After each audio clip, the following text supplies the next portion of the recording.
বাংলাদেশে চলমান সহিংসতা, সাংবাদিকদের বিরুদ্ধে হয়রানিমূলক মামলা ও চাকরিচ্যুত, ধর্মীয় কটূক্তির অজুহাতে খুলনায় পিটিয়ে হত্যার চেষ্টার প্রতিবাদে শুক্রবার বিকেল ৫টায় ৮ দফা দাবিতে প্রতিবাদ সমাবেশ ও মশাল মিছিল করেছে ঢাকায় বসবাসরত সংখ্যালঘু সম্প্রদায়ের হিন্দুরা।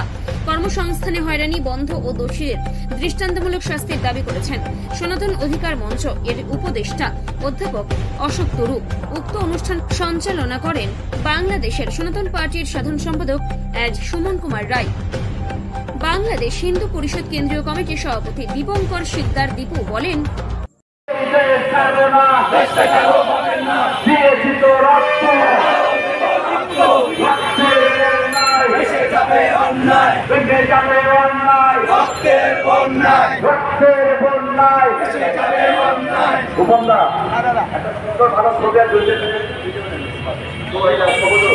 আমি খবর তোমার